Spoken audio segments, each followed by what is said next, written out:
ये विवाह कभी पूरा नहीं होने दूंगा। ये राजकुमारी मोहिनी मेरी है और मैं इसे अपने साथ ले जाऊंगा। कोई भी मेरे रास्ते में नहीं टिक सकता। तुम क्या कर रहे हो राक्षस? सैनिकों, पकड़ो इसे। इसे राजकुमार अर्जुन और होने वाली महारानी से दूर करो। इसे रोकने में कोई कमी ना छोड़ो। यहां से चले जाओ। मेरी पत्नी की ओर आंख भी मत उठाना। अगर तुमने मेरी मोहिनी को छुआ तो तुम्हें जिंदा नहीं छोड़ूंगा, समझे? अर्जुन, तुम मेरे सामने कुछ भी नहीं कर सकते। मेरी शक्ति देखो, कोई भी मेरे रास्ते में टिक नहीं सकता।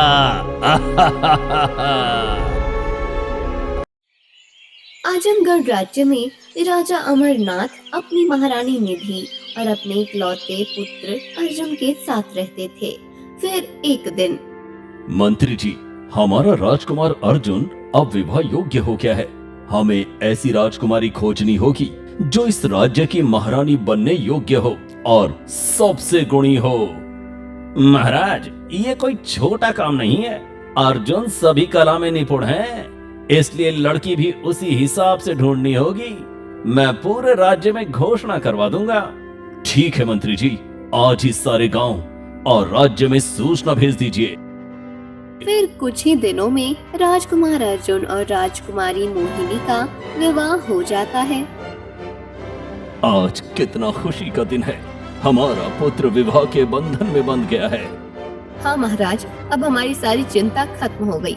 कुछ ही दिनों में हम राजकुमार को राज्य की पूरी जिम्मेदारी देंगे और मोह माया से मुक्त होंगे। इतना कहती हुई महारानी मुस्कुराती हैं और सोने के लिए चली जाती हैं।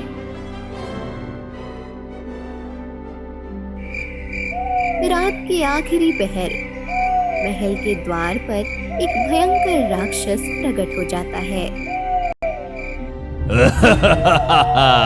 ये विवाह कभी पूरा नहीं होने दूंगा। ये राजकुमारी मोहिनी मेरी है और मैं इसे अपने साथ ले जाऊंगा। कोई भी मेरे रास्ते में नहीं टिक सकता। तुम क्या कर रहे हो राक्षस? सैनिकों, पकड़ो इसे। इसे राजकुमार अर्जुन और होने वाली महारानी से दूर करो। इसे रोकने में कोई कमी ना छोड़ो। यहां से चले जाओ। मेरी पत्नी की ओर आंख भी मत उठाना। अगर तुमने मेरी मोहिनी को छुआ तो तुम्हें जिंदा नहीं छोड़ूंगा, समझे? अर्जुन, तुम मेरे सामने कुछ भी नहीं कर सकते। मेरी शक्ति देखो, कोई भी मेरे रास्ते में टिक नहीं सकता। फिर सैनिक राक्षस पर हमला करता है, लेकिन वो एक हाथ से ही सभी सैनिक को दूर फेंक देता है। उसने महारानी पे भी तेज वार किया, जिससे महारानी वहीं मर गई। कोई भी मेरे सुख में बाधा नहीं डाल सकता। ये राजकुमारी अब मेरे साथ है और मैं इसे ले जाऊंगा। इतना कहकर वो राजकुमारी को लेकर वहां से चला जाता है। ये क्या हुआ? हमारी वधू को ले गया, महारानी को भी मार दिया उसने। सैनिकों, पूरे राज्य में ढूंढो, पता लगाओ कि ये राक्षस कहाँ गया है। हमारी वधू कहाँ है? पिताजी, मैं उसे छोड़ूंगा नहीं। उसने मेरी माँ को भी मार डाला, मेरी पत्नी को भी अगवा किया। उसकी सजा मैं जरूर दूंगा। फिर वो अपने आंसू पोंछते हुए बोला, मैं माँ को तो नहीं बचा पाया, पर मोहिनी मेरी पत्नी है और मैं उसे जीवित लेकर ही आऊंगा। अर्जुन पुत्र, संयम रखो। राक्षस से अकेले लड़ना खतरे से भरा है। अगर तुम्हें कुछ हुआ तो हमारी इज्जत और राज्य की सुरक्षा दोनों खतरे में पड़ जाएंगे। अर्जुन, तुम भी तैयार रहो, लेकिन अपनी सुरक्षा का ध्यान रखो। किसी भी तरह की जल्दबाजी मत करो। पिताजी, मैं अपनी पत्नी को ढूंढने जाऊंगा। जिसने भी मेरी रानी को अगवा किया उसको सजा मैं स्वयं दूंगा। कोई भी उसे मेरे हाथों से बचा नहीं पाएगा। इतना कहकर राजकुमार अर्जुन महीनों तक अपनी रानी मोहिनी की खोज करता रहा। दिन रात बीतते गए लेकिन उसे कोई सुराग नहीं मिला। पिताजी, मैंने हर संभव प्रयास किया पर मैं अपनी रानी मोहिनी को ढूंढ न सका। हर दिन मेरा मन टूटता है, रातों को नींद नहीं आती। मुझे लगता है जैसे मैं अपनी पत्नी और अपनी खुशियां दोनों को खो चुका हूँ। पुत्र, ये दुख सहना कठिन है पर हिम्मत मत हारो। हम हर संभव प्रयास कर रहे हैं। भगवान की कृपा से मोहिनी सुरक्षित लौटेगी। बस धैर्य रखो। अर्जुन अपने दुख और बेचैनी में दिन रात व्याकुल रहा। महल में हर तरफ चिंता और उदासी छाई हुई थी। तभी एक सैनिक दौड़ते हुए आता है। महाराज, रानी मोहिनी सुरक्षित महल के गेट पर है। वो अपनी जान बचाकर यहाँ आ रही है महाराज। क्या सच में मेरी रानी आ गई? मैं तुरंत उसके पास जाता हूँ। इतना कहकर अर्जुन भागते हुए रानी के पास जाता है। मेरी मोहिनी, मेरी पत्नी, तुम आ गई। अब कोई ताकत हमें अलग नहीं कर सकती। अर्जुन, मैं बच गई। राक्षस के हाथों से अपनी जान बचाकर यहाँ आई हूँ। इतने भय, डर और कठिनाइयों के बाद मैं सुरक्षित हूँ। तुम ठीक हो ना मोहिनी? जल्दी आओ, मेरे पास आओ। अंदर चलो, आराम करो। तुम बहुत थकी हुई लग रही हो। बहू, थोड़ा आराम करो। जब ताकत और साहस वापस आएगा तब सारी बात हम सुनेंगे। मोहिनी ने डरावने अनुभवों के बाद पहली बार राहत की सांस ली और अपने परिवार के बीच सुरक्षित महसूस किया। और अगली सुबह होती ही, मुझे यकीन नहीं हो रहा है कि हम आप लोगों के बीच हैं। मोहिनी, अब मुझे सच बताओ, वो राक्षस तुम्हें कहाँ ले गया था और तुम्हारे साथ क्या हुआ था? हर पल मेरी चिंता और भय में बीता। आखिर हमें पूरा सच जानना है। हाँ, मैं आपको पूरी सच बताती हूँ। वो क्या हुआ ना कि इतना कहते ही मोहिनी बेहोश होकर गिर जाती है। मोहिनी, उठो, मुझे बताओ क्या हुआ। हे भगवान, ये क्या हो गया मोहिनी को? दासी, सुनो, जल्दी से राजवैद्य को बुलाओ। रानी बेहोश हो गई है। जी राजकुमार, मैं अभी राजवैद्य को लेकर आती हूँ। फिर दासी जल्दी से भागकर जाती है और कुछ ही देर में राजवैद्य को बुलाकर लेकर आती है। राजवैद्य जैसे ही रानी मोहिनी की जांच करता है। क्या हुआ वैद्य जी? आप कुछ बोल क्यों नहीं रहे हैं? जल्दी बताइए, मेरी रानी को क्या हो गया है? राजकुमार, महाराज, मुझे समझ नहीं आ रहा खुशी की खबर है या दुख की, पर इतना निश्चित है कि रानी गर्भवती है। ये कैसे संभव है? रानी कल ही यहाँ आई थी और शादी वाला दिन ही राक्षस ने उसे उठा लिया था। ये तो पूरी तरह अविश्वसनीय है। पिताजी, ये बच्चा मेरा नहीं हो सकता। ये वही राक्षस का बच्चा है जिसने मेरी रानी को अगवा किया था। अर्जुन पुत्र, सच यही है। शादी की रात ही राक्षस उसे ले गया था। ये बच्चा उसी का है। हमारे वंश का खून नहीं है इसमें। राजमहल में सभी स्तंभ रह गए। ये बात पूरे महल में आग की तरह फैल जाती है। अब हमारे राजमहल में एक राक्षस का बच्चा राज करेगा। ये कैसे हो गया? क्या हमारी सारी परंपराएं खत्म हो जाएंगी? हाँ बिल्कुल। महाराज और अर्जुन इसे कैसे संभालेंगे? अब तो हर कोई डर और भ्रम में है। पता नहीं अब क्या होने वाला है। राजकुमार इस बच्चे को अपनाएंगे या नहीं? क्या होगा, कुछ समझ में नहीं आ रहा। वहीं ये बात महल से होते हुए गांव तक चली जाती है। अरे सुनो सुनो, क्या ये सच हो सकता है? महाराज की वधू, वही जो राक्षस ने शादी की रात उठाई थी, अब गर्भवती है। ये पूरे राज्य के लिए कलंक से कम नहीं। हम इसे कैसे सहन करें? हाँ हरिया, अब हमारे राजकुमार की औलाद नाजायज मानी जाएगी। सोचो, ये अपमान, ये शर्म सीधे हमारे राज्य की प्रतिष्ठा पर वार है। कौन इसे माफ करेगा? ये असंभव है महेश। इस औलाद से केवल कलंक ही नहीं बल्कि राज्य की पूरी इज्जत मिट जाएगी। हम इसे कभी स्वीकार नहीं कर सकते। कैसे महाराज और अर्जुन इतनी लापरवाही से कर सकते हैं? क्या किसी ने सोचा भी है कि यह उनके फैसले का कितना बड़ा नुकसान होगा? हमें ये सब रोकना ही होगा। अब देर नहीं करनी, नहीं तो इतिहास में ये दिन हमेशा अपमान के रूप में दर्ज होगा। सोचो, जब ये खबर बाहर जाएगी तो लोग हमारे राज्य को क्या नजरों से देखेंगे। वहीं ये सारी बातें एक गुप्तचर सुनकर राजमहल पहुंचा। महाराज, बुरी खबर है। ये खबर पूरे राज्य में फैल गई है। अब आपको तुरंत निर्णय लेना होगा, वरना घोर अनर्थ हो जाएगा। हाँ, आप गुप्तचर बिल्कुल सही कह रहे हो। हमें अब कुछ निर्णायक कदम उठाना ही होगा। ये स्थिति हमारे राज्य और इज्जत दोनों के लिए गंभीर है। तभी अर्जुन आ जाता है। हाँ पिताजी, आपने बिल्कुल ठीक कहा। ये बच्चा मेरा नहीं है और इसे महल में रहने देना भी ठीक नहीं। इसे बाहर निकालना ही सही होगा। ठीक है, सभी को दरबार में बुलाओ। निर्णय वही होगा जो राज्य के हित में उचित होगा। थोड़ी ही देर बाद सभी दरबारियों को बुलाया गया। महल में तनाव और उदासी का माहौल था। सुनो, आज हम अपनी वधू मोहिनी का त्याग करते हैं। ये महल में रहने योग्य नहीं है। ये आदेश है और इसे सभी को पालन करना होगा। ये आप क्या कह रहे हैं पिताजी? ये बच्चा राजकुमार अर्जुन का ही है, राक्षस का नहीं। हमारे साथ ऐसा अन्याय मत करिए, हम निर्दोष हैं। मोहिनी, ये बच्चा मेरा नहीं है।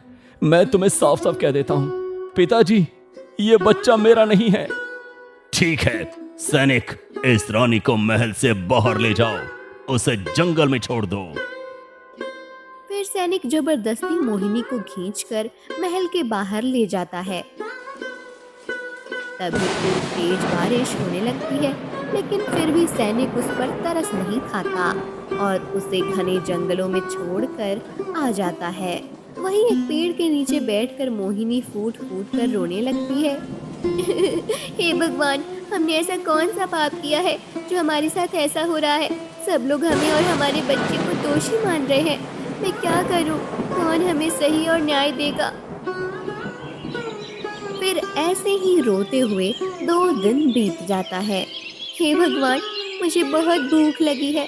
अपने लिए नहीं, लेकिन मेरे पेट में पल रहे बच्चे के लिए कुछ खाना जरूरी है।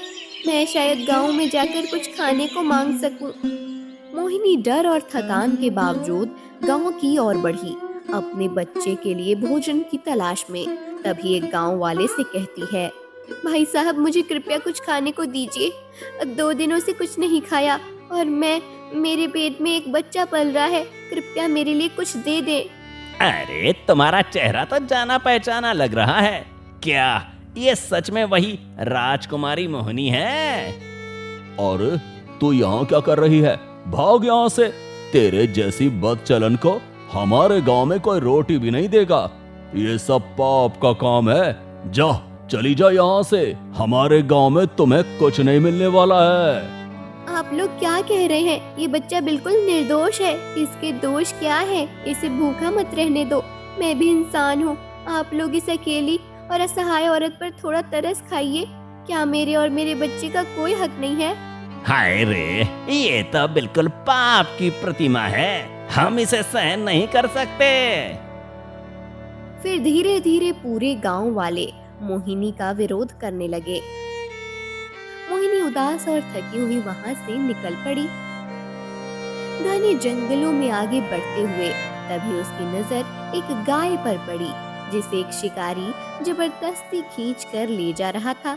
अरे, ये कितनी मासूम गाय है और ये शिकारी इसे इतनी जोर जबरदस्ती से खींचे ले जा रहा है। नहीं, मुझे इसकी मदद करनी चाहिए। इतना कहकर मोहिनी शिकारी के पास जाती है। भाई, ये निर्दोष जीव को क्यों खींचा जा रहा है? कृपया इसे छोड़ दो, ये किसी को नुकसान नहीं पहुंचाएगी। मैं इसे छोड़ नहीं सकता। अगर मैं इसे नहीं ले जाऊंगा तो मेरे बच्चे और मेरी बीवी भूखे रह जाएंगे। यही गाय का मांस बेचकर मैं परिवार का पेट भरता हूँ। ठीक है, मैं इसका मूल्य देने के लिए तैयार हूँ। यह गाय सुरक्षित रहे और कोई भूखा न रहे। ये लो, तुम्हारी गाय से ज्यादा कीमत का ये हार है। इससे तुम्हारा परिवार भूखा नहीं मरेगा। अब ये गाय को छोड़ दो। धन्यवाद देवी। मैं नहीं जानता आप कौन हैं, लेकिन आपके इस दान से मैं ये गाय छोड़ देता हूँ। इतना कहकर शिकारी गाय को छोड़कर चला गया। चलो, अब से हम दोनों साथ रहेंगे। तुम्हारा भी इस दुनिया में कोई नहीं है और मेरा भी कोई नहीं। आज से मैं तुम्हारा ख्याल रखूंगी। तुम्हारे दूध से मैं अपने और अपने बच्चों का पेट पालूंगी। फिर मोहिनी ने जंगल में एक छोटी झोपड़ी बनाई, जहाँ पर दिन भर गाय को चराती और उसी के दूध से अपनी भूख मिटाती। समय धीरे धीरे बीतता गया और उसकी कठिन जिंदगी चलती रही। इसी बीच मोहिनी ने एक सुंदर पुत्री को जन्म दिया। मेरी पुत्री कितनी सुंदर हो, एकदम दिव्य कन्या जैसी लग रही हो। चिंता मत करना मेरी बेटी, मैं तुम्हें कोई कमी नहीं छोड़ूंगी। मोहिनी अपनी पुत्री को लाड प्यार से पाली। धीरे धीरे राजकुमारी में जादुई शक्ति पनपने लगी। एक दिन, हे भगवान, ये क्या विपत्ति आ गई? मेरी गाय अब दूध क्यों नहीं दे रही है? मेरी मासूम बेटी भूखी है, मैं उसे क्या पिलाऊं? किससे मदद मांगूं? कोई रास्ता ही नहीं सूझ रहा। तभी मोहिनी गाय के शरीर को छूती है। अरे, ये क्या हुआ? इसे तेज बुखार है। अब मैं क्या करूं? यहाँ मेरे पास तो पैसा भी नहीं है। तभी राजकुमारी खेलते खेलते गाय के पास आई। उसे छूते ही गाय का दूध बहने लगा और बुखार उतर गया। हे भगवान, ये चमत्कार कैसे हो गया? मेरी बेटी के छूते ही ये गाय पूरी तरह से स्वस्थ कैसे हो गया? सच में मेरी बेटी कोई देवी है। समय बीतता गया। राजकुमारी की जादुई शक्तियाँ धीरे धीरे प्रकट होने लगी थी। एक दिन मोहिनी जंगल से लकड़ियाँ लेकर लौट रही होती है। तभी देखती है कि एक घायल सेठ पड़ा हुआ था। अरे, ये क्या? ये कोई सेठ है और बहुत बुरी तरह घायल है। मुझे इसकी मदद करनी होगी। फिर मोहिनी उसको सहारा देकर अपनी झोपड़ी तक लाती है। माँ, ये कौन है? बेटा, मुझे नहीं पता। यह जंगल में बेहोशी की हालत में पड़ा था। अगर मैं इसे नहीं लाती तो जंगली जानवर इसे खा सकते थे, इसलिए लाई हूँ। जब यह स्वस्थ हो जाएगा मैं इसे वापस भेज दूंगी। तभी राजकुमारी इतना कहकर सेठ को छू देती है। सेठ धीरे धीरे स्वस्थ होने लगे। ये कैसे हुआ? मुझे तो जंगली लुटेरों ने पूरी तरह घायल कर दिया था। मेरे शरीर पर कोई निशान नहीं है। यह सच में चमत्कार है। भाई साहब, हम गरीब माँ बेटी हैं। मेरी बेटी में कुछ शक्तियाँ हैं, लेकिन किसी को मत बताइएगा, वरना उसकी जान खतरे में पड़ जाएगी। हाँ बहन, मैं इसकी बात किसी को नहीं बताऊंगा। आपका बहुत बहुत धन्यवाद बहन जी। अब मैं जाता हूँ, मेरी पत्नी मेरा इंतजार कर रही होगी। इतना कहकर सेठ अपने गांव लौटता है। गांव के दरवाजे पर कदम रखते ही उसने देखा चारों ओर अफरा तफरी मची थी। हे भगवान, मैं क्या करूं? मेरी पत्नी इतनी बुरी हालत में है और हमारे पास इतने पैसे भी नहीं है कि इलाज करवा सकें। अरे भाई, क्या हुआ? तू इतना क्यों रो रहा है? गांव में कोई बीमारी फैल गई है। कई लोग बीमार पड़ गए हैं। इलाज के लिए हमें 4 राज्य पार करने होंगे और हर राज्य की सीमा पार करने के लिए कर देना होगा। हमारे पास इतने धन नहीं है। हाँ भाई, हमारी पत्नी तड़प तड़प कर मर जाएगी और हम कुछ नहीं कर पाएंगे। मैं क्या करूं? इन लोगों को चमत्कारी लड़की के बारे में बता दूं, लेकिन उन्होंने मुझसे वादा लिया था कि किसी को नहीं बताएंगे, पर अगर नहीं बताऊं तो ये लोग मर जाएंगे। सुनो, आप सब सीधे जंगल में जाओ। वहां एक झोपड़ी है। उस झोपड़ी में एक 10 साल की लड़की रहती है, बहुत सुंदर और दिव्य आभा वाली। उसके स्पर्श मात्र से तुम्हारे सारे दुख दर्द दूर हो जाएंगे। क्या सच में सेठ जी? हाँ, मुझे भी बुरी तरह घायल किया एक डाकू ने। उसकी माँ ने मुझे झोपड़ी में बुलाया। वही बच्ची आई और मुझे छूते ही मैं पूरी तरह स्वस्थ हो गया। मैंने वादा किया था कि किसी को नहीं बताऊंगा, पर मैं तुम्हारी तकलीफ देखकर अब बता रहा हूँ। फिर सभी गांव वाले सेठ के पीछे पीछे जंगल की ओर चल पड़े। थोड़ी दूर जाकर वे मोहिनी की झोपड़ी के पास पहुंचे। आप तो रानी हैं। नहीं, मैं कोई रानी नहीं हूँ। मैं सिर्फ एक गरीब माँ हूँ। अपनी बेटी के साथ रहती हूँ और मेरी कोई पहचान नहीं है। आपकी बेटी को छूने से सभी बीमारियां ठीक हो जाएंगी। कृपया मेरी पत्नी को छूने के लिए अपनी बेटी को कह दीजिए। हमने आपके साथ बहुत गलत किया। जब आप हमारे पास आई थी, हमने तिरस्कार भरी नजरों से देखा। अब गांव में बीमारी फैल गई है और केवल आपकी बेटी ही इसे ठीक कर सकती है। कृपया मदद कीजिए। आपने मेरे साथ जो भी व्यवहार किया, मैं उसे दिल में नहीं रखती हूँ। आप सब रुकिए, मैं अपनी बेटी को लेकर आती हूँ। फिर मोहिनी झोपड़ी में जाती है और अपनी 10 साल की बेटी को बाहर लेकर आती है। क्या ये वही राजकुमारी है जो रानी के पेट में थी? ये तो देवता जैसी लग रही है। इसके चेहरे की आभा और तेज अलग है। हाँ भाई, हमें लगा कि हमने बहुत बुरा किया है इस रानी के साथ। ये तो कहीं से भी राक्षस की बेटी नहीं लग रही है। बेटी, तुम इन सभी दुखी लोगों को स्पर्श करो ताकि वे स्वस्थ हो जाएं। ठीक है माँ, मैं छूती हूँ। राजकुमारी ने जैसे ही सभी को छुआ, उनके रोग और दर्द तुरंत दूर हो गए। ये कैसा चमत्कार है! इसके स्पर्श मात्र से हम सभी स्वस्थ हो गए। सच में ये कोई सामान्य बच्ची नहीं है। हमें माफ कर दीजिए रानी माँ। कोई बात नहीं, ये तो समय का खेल था। समय के आगे किसी का कुछ नहीं चलता। रानी, आप राजमहल क्यों नहीं जाती?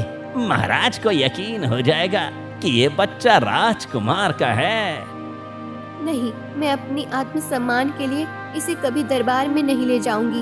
आपकी पीड़ा मेरी बेटी ने दूर कर दी, बस यही काफी है। फिर गांव वाले खुश होकर लौट गए और जंगल में मोहिनी अपनी बेटी के साथ सुरक्षित रहने लगी। वहीं दूसरी तरफ राजमहल में महाराज की तबीयत अचानक बिगड़ने लगती है। मंत्री जी, बताइए मेरे पिताजी को क्या हुआ? ये कैसे ठीक होंगे? मेरे पिताजी के बिना हमारे राज्य का क्या होगा? राजकुमार, महाराज को कौन सी बीमारी लगी है, ये हमारी समझ से बाहर है। यहाँ के सभी वैद्य हार चुके हैं। अब महाराज को बचाना असंभव लग रहा है। ऐसा मत कहिए, मेरे पिताजी को कुछ नहीं होगा। मैं उन्हें बचाने के लिए कुछ भी कर सकता हूँ। क्या कोई उपाय है? राजकुमार, हम एक काम कर सकते हैं, राज्य में घोषणा करवा देते हैं। क्या पता कोई ऐसा व्यक्ति होगा जो महाराज के इलाज का उपाय हमारे पास लाए। मंत्री जी, आप बिल्कुल ठीक कहते हैं। तुरंत पूरे राज्य में घोषणा करवा दीजिए। शायद कोई सक्षम व्यक्ति आकर मेरे पिताजी को ठीक कर दे। अगले दिन सुबह होते ही एक सैनिक गांव में आया और ऊंची आवाज में घोषणा करने लगा। सुनो सुनो, हे गांव वालों, ध्यान से सुनो। महाराज गंभीर बीमारी से पीड़ित हो गए हैं। यदि किसी के पास कोई योग्य वैद्य, हकीम या विद्वान की जानकारी हो तो तुरंत राजमहल पहुंचाओ। जो भी महाराज को स्वस्थ कर देगा उसे महाराज और राजकुमार स्वयं राजमहल में बुलाकर बड़े इनाम से नवाजेंगे। सुनो सुनो सुनो। ये कैसे हो गया? महाराज बुरी तरह बीमार हैं। हमें राजकुमारी के बारे में बताना चाहिए ताकि वो मदद कर सके। हरिया, तुम्हें पता नहीं कि रानी ने साफ मना किया था कि किसी को उनका और उनकी बेटी का पता ना चले। लेकिन अब राजा मर रहे हैं, हम केवल इतना नहीं कर सकते। हम उनकी सच्चाई छुपाएंगे, लेकिन मदद तो हमें करनी ही होगी। ठीक है, फिर चलो चलते हैं राजमहल। इतना कहकर हरिया और रमेश राजमहल के लिए निकल पड़ता है और राजकुमार अर्जुन के पास जाता है। राजकुमार अर्जुन, महाराज को बचाने का उपाय है। मैंने अपनी आंखों से देखा है। जंगल में एक लड़की रहती है। वो कोई साधारण नहीं बल्कि दिव्य कन्या है। उसके स्पर्श मात्र से बीमारियां पल भर में दूर हो जाती हैं। क्या क्या ये सच है? क्या कोई लड़की सच में इतनी शक्ति रखती है कि मेरे पिता को मृत्यु के मुंह से लौटा दे? हाँ राजकुमार, पूरा गांव गवाही देगा। जिसने भी उस कन्या का आशीर्वाद पाया वो रोग मुक्त हो गया। अब केवल वही महाराज को जीवन दान दे सकती है। ये तो बहुत बड़ी खबर है। तुरंत जाओ और उसे यहाँ बुला कर लाओ। महाराज का जीवन दांव पर है। राजकुमार, आप ही उस कन्या को यहाँ ला सकते हैं। ठीक है सैनिकों, जाओ और उस जंगल में जो कन्या है उसे जल्दी लेकर यहाँ आओ। जो आज्ञा राजकुमार। फिर कुछ ही देर में सैनिक राजकुमारी को लेकर राजमहल में आ जाता है। आप लोग कौन है? मुझे छोड़ दीजिए। मुझे अपनी माँ के पास जाना है। वो अकेली होंगी। मैं उन्हें छोड़कर कहीं नहीं जा सकती। कृपा करके मुझे जाने दीजिए। बेटी शांत रहो, घबराओ मत। बस मेरे पिताजी को ठीक कर दो, फिर मैं तुम्हें तुम्हारे माता पिता के पास छोड़ दूंगा। ठीक है, लेकिन उसके बाद मुझे मेरी माँ के पास छोड़ दीजिएगा। हाँ बेटी, मैं तुम्हें छोड़ दूंगा तुम्हारी माँ के पास। फिर राजकुमारी ने जैसे ही महाराज को छुआ, तभी महाराज पूरी तरह स्वस्थ हो गए। ये कैसा जादू है? मैं पूरी तरह स्वस्थ हो गया। ये कैसे हुआ? पिताजी, ये सब इस कन्या की वजह से हुआ है। ये कोई जादू नहीं बल्कि उसकी दिव्य शक्ति है। इसका स्पर्श मात्र ही सब दुख दर्द दूर कर देता है। सच में ये कन्या किसकी पुत्री है? कहां से आई है? इसकी माँ को भी यहाँ लाया जाए।